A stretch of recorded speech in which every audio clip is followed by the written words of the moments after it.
Hello students, welcome back to education point. तो तुम summer vacation किसी जो होमवर्क देते तुम स्कूल कि जो सरकार तरफ जारी होता होमवर्क में। तो समर वैकेशन हॉलीडे होमवर्क 2025 आम ओडिया ए वीडियो डिस्कसन करवा नवम श्रेणी पिलांगर यहाँ। तो एबे धीरे धीरे आज कि काली भितर सब अपलोड हो आज तो हो पारे काली परदिन भितर 10th क्लास आउ 9th क्लास सब विषय अपलोड हो। तो चलो स्टार्ट करिया वीडियो लेट न करी स्टार्ट करना। जो मैंने आम चैनल को नुआ कर देखुच जल्दी जल्दी सब्सक्राइब करना गाना यही वीडियो मुझे कौन एग्जाम क्वेश्चन हो कि कौन से अपडेट हो जहाँ भी किसी वीडियो जिते भी आसो तुम पाक फास्ट नोटिफिकेशन पहुँचो सब्सक्राइब करके रखी था।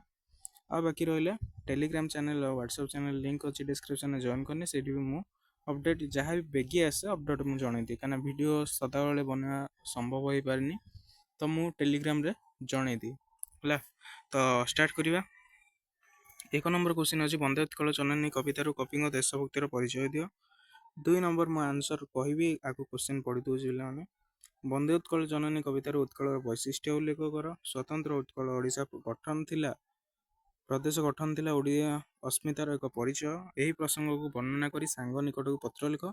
रचना अच्छी ग्रीष्म ऋतु व्याकरण रे लिखिब बहिर शब्द गठन पाठर समस्त प्रश्नर उत्तर प्रस्तुत करिवो। कांतकवि लक्ष्मीकांत समसामयिक कवि मानकर नामर एक सारणी प्रस्तुत करी सेमानक साहित्य कृति गुड़ भी लेख। तो चलो पिला माने डेरी न करी आंसर देखिबा। तो वंदे उत्कल जननी कवितार कवि देशभक्तिर परिचय दियो। मु पिला तुम समय लॉस करने चाहूनी तेणु मु एगुड़ा को न पढ़ी गोटे गोटे पेज नहीं जाऊँगी धीरे धीरे तुम्हें से गुड़ा को स्क्रीनशॉट नहीं पार कि जदि कमेंट रे जन मु टेलीग्राम रे पठेदेवी तुम्हें से भी चेक कर पार है। स्क्रीनशॉट नहीं जाओ तुम नोट रे लिखी नब जो खाता बनी होमवर्क में तो से लिखी नब है। तो मु गोटे गोटे एमती पेज नहीं जाऊँगी तुम स्क्रीनशॉट नहीं पार। आ वीडियो को एंड पर्यटन देख निज सांग मान सेयार करनी जो मैंने भी लिखी ना से भी लिखिपारे है।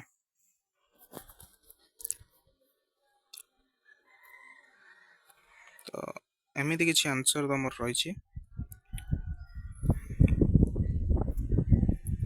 बहुत सहज क्वेश्चन अच्छे तुम भी पढ़ी मन रखिपर कहीं एगुड़ाक तुम जो एग्जाम हम है तो से पढ़ो नेक्स्ट एग्जाम जिते अच्छी जो IA1 से पढ़ो है। तो मु आ क्वेश्चन पढ़नी आंसर देखी ना निजे का।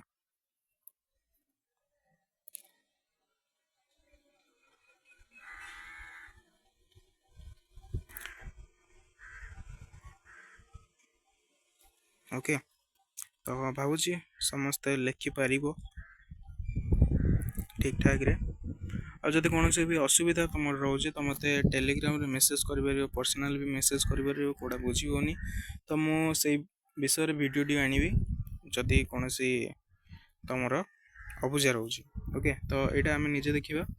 तो फास्ट देख तुम प्रिय सांग ना लिख प्रकाश कि आकाश कि मानस कि सेमती जहाँ भी रही ना राकेश।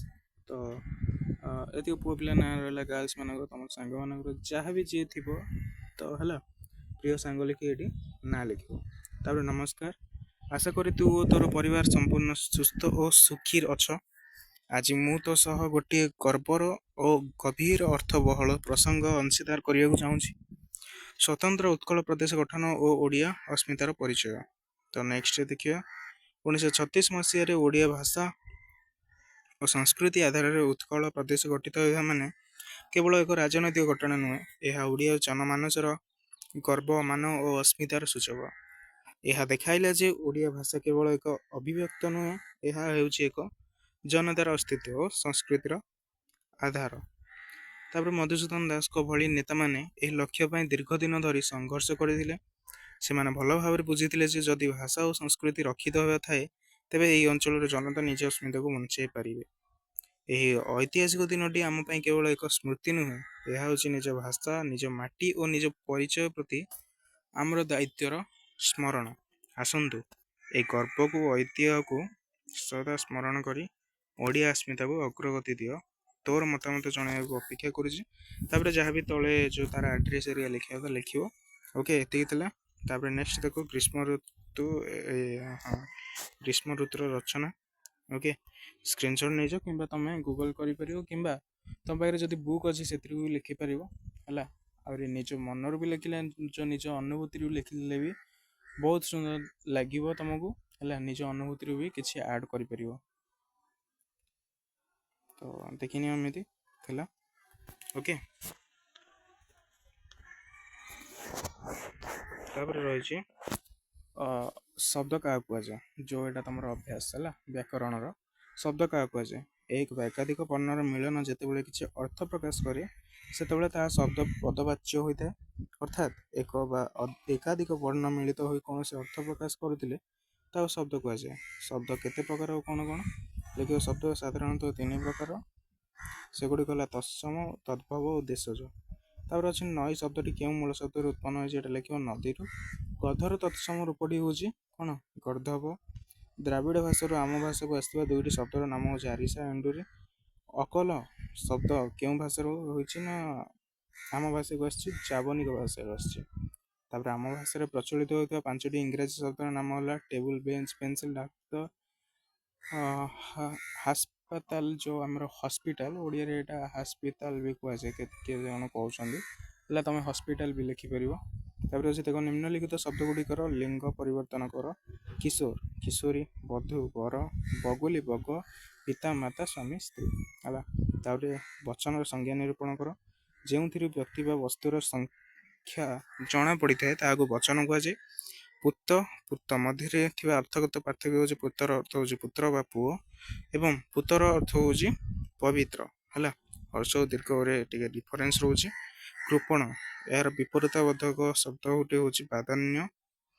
ତାପରେ ଅଛି ନିଯନ୍ତ ଓ ଯେଉଁ ତମର ବ୍ୟାକରଣ ବହିରେ ତମର ସାର୍ ବୁଝେଇଥିବେ ହେଲା। ତ ଏଇଟା ପ୍ରଭେଦ କ'ଣ ତୁମେ ଏଇଠୁ ଦେଖିକି ଜାଣିପାରିବ କିମ୍ବା ତମ ସାର୍ ଯେଉଁ ଅଫଲାଇନ୍ କୋଚିଂ ଯାଉଛ ସେଇଠି ବୁଝେଇଥିବେ ତୁମକୁ। ମୂଳ ଧାତୁ ସହିତ ନିଜ ପ୍ରତ୍ୟୟ ଯୋଗ କରାଗଲେ ତାହାକୁ ନିଯନ୍ତ ଧାତୁ କୁହାଯାଏ। ଯଥା ମୂଳ ଧାତୁ ଯୁକ୍ତ ଣିଞ୍ଚ, ଣିଞ୍ଜନ୍ତ ଧାତୁ। ତାପରେ ସ୍ଥାଣିଚ, ତାପି, ପଠଣିଚ, ପାଠି ହେଲା। ତ ଏଇଭଳି ଭାବେ ଥିଲା ପଂକ୍ତି ଏରିକା। ଅର୍ଥଶଯ୍ୟକୁ ବୁଝାଇବା ପାଇଁ ମୂଳ ଧାତୁର ଜଂ ପ୍ରତ୍ୟୟ ଯୋଗ କରାଯାଏ। ଏଥିରୁ ଯେଉଁ ଧାତୁଟି ମନେ ହୁଏ ତାହାକୁ କୁହାଯାଏ ଜନ୍ତ ହେଲା। ଧାତୁ କୁହାଯାଇଥାଏ ଯଥା ମୂଳ ଧାତୁ ଯୁକ୍ତ ଜଂ, ଜନ୍ତ ଧାତୁ। ତାପରେ ଜ୍ୱଳ, ଜଂ, ଜାଜ୍ୱଳ, ଜାଜ୍ୱଲ୍ୟ ହେଲା। ଏମିତି ତମର ରହିଛି। ତାପରେ ନିମ୍ନଲିଖିତ ବିଶେଷ ପଦ ଗୁଡ଼ିକୁ ବିଶେଷଣର ପଦରେ ପରିଣତ କରିବା। ସ୍ଥାପନ, ସ୍ଥାପିତ, ଜ୍ଞାପନ, ଜ୍ଞାପିତ, ପାଳନ, ପାଳିତ, ଚାଳନ, ଚାଳିତ, ପାଠନ, ପାଠିତ ହେଲା। ତ ପ୍ରତ୍ୟେକ ଧାଡ଼ିରେ ଥିବା ଭିନ୍ନ ଧର୍ମୀ ଶବ୍ଦ ଗୁଡ଼ିକୁ ବାଛ। ଧନରତ୍ନ, ଭଲମନ୍ଦ, କିଣା ବିକା, ସୁଖ ଦୁଃଖ। ତ ଆନ୍ସର କ'ଣ? ଧନରତ୍ନ। ପେଟ ପାଟଣା, ବନ୍ଧୁବାନ୍ଧବ, ବାସନ କୁସନ, ଲୁଗାପଟା। ଆନ୍ସର ରହିଯିବ ବନ୍ଧୁବାନ୍ଧବ। ପିପାସା, ଜିଜ୍ଞାସା, ତମାସା। ତାପରେ ପିପଠିସା, ଆନ୍ସର ହେଇଯିବ ତମାସା। ତାପରେ ଏମିତି କେତେକ କବିଙ୍କର ନାଁ ହେଲା ରଘୁନାଥ ପଟ୍ଟନାୟକ, ଯାହାକି ତାଙ୍କର ପ୍ରମୁଖ ସାହିତ୍ୟ କୃତି ଥିଲା ଚନ୍ଦ୍ରାବଳୀ, ଚିତ୍ତବିଳାସ। ତାପରେ ଚନ୍ଦ୍ରଶେଖର ପଟ୍ଟନାୟକର ଥିଲା ନବଜୀବନ, ପ୍ରେମ ତରଙ୍ଗ। ଚନ୍ଦ୍ରଘଣ୍ଟ ମହାନ୍ତିଙ୍କର ଥିଲା ମତ୍ସ୍ୟାବତାର ଓ ବୃହତ୍ କବିତା। ଚିନ୍ମୟ ଦାସଙ୍କର ଅଛି ଉଦୟ ଓ ଅସ୍ତ, ପଦ୍ମପୁଷ୍ପ। ତାପରେ ରହିଛି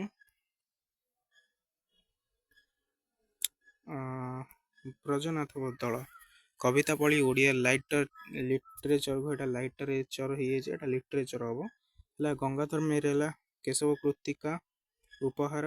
ଆର୍ଯ୍ୟ ଦାସ ହେଲା ନୈତିକ ଗୀତାବଳୀ ଓ ଧୈର୍ଯ୍ୟ ଗୀତି। ତ ଏତିକି ତମର ଆନ୍ସର ଥିଲା। ନେକ୍ସଟ ଭିଡ଼ିଓରେ ଆମେ ମ୍ୟାଥ୍ ଦେଖିବା କିମ୍ବା ଯେଉଁ ଆମର ରହିଛି ଇଂଲିଶ ସବୁ ଦେଖିବା ନେକ୍ସଟ ଭିଡ଼ିଓରେ। ଯେତେବେଳେ ପର୍ଯ୍ୟନ୍ତ ସବସ୍କ୍ରାଇବ୍ କରିକି ରଖିନା, ଯେତେବେଳେ ଅପଲୋଡ଼ ହେଇଯିବ ତମ ପାଖକୁ ଫାଷ୍ଟ ନୋଟିଫିକେସନ୍ ଯିବରେ ତମେ ଦେଖିପାରିବ ଏବଂ ନୋଟ୍ରେ ଲେଖିପାରିବ। ଓକେ, ରହିଲି। ପଢ଼ାପଢ଼ି କର ଭଲରେ।